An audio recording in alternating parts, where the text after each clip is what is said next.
Okay, so now we're going to think about the rules of genetic inheritance and predicting what the offspring of a male and female will look like when they mate and when they have their offspring. So let's think about this with the idea of dangly and attached earlobes. And we're going to do something called a Punnett square. And Joe and Jaden, can you please stop talking? Yeah, Jaden, I need actually somebody to use this example. Who shall I choose? Joe. Okay, right, Joe. Joe is going to be the male in this example, and who's going to be the female here?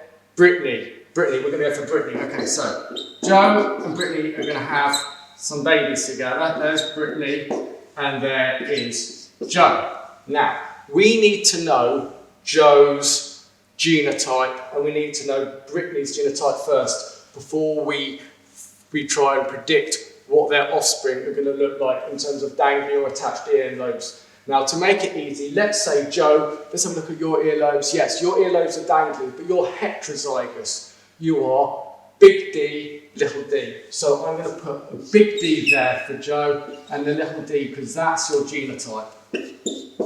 Now, you're getting together with Brittany, and let's say Brittany her genotype is little d, little d. Her earlobes are attached.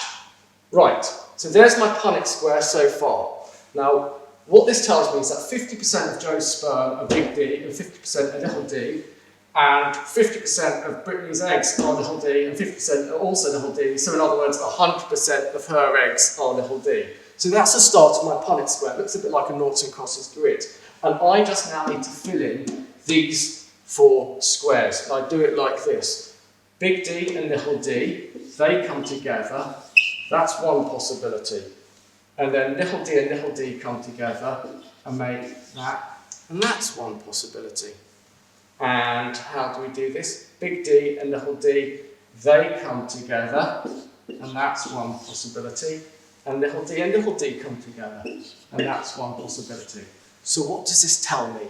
I've now completed my Punnett square, and I can see that 2 out of 4, 50%, are going to be big D, little d. So 2 out of 4 of your babies will be big D, little d on average, and so they will be dangling, whereas these 2 out of 4 are going to be little d, and they will be attached. So that is 50% there, and that is 50% there.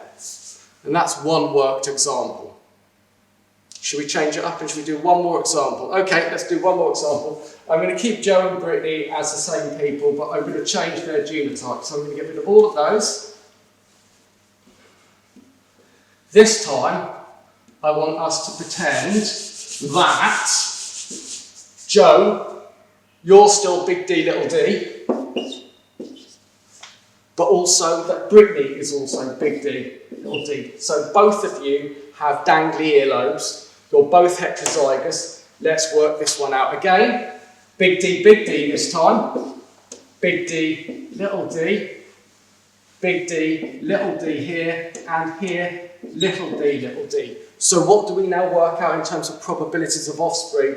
Is we can see that 1, 2, 3 out of 4, 75% will be dangly. But this one here, even though they're both dangly, they have a 1 in 4 chance of having a baby that has earlobes that are attached. And that's how you do a Punnett square. And now there's some more examples for you to do in the next activity.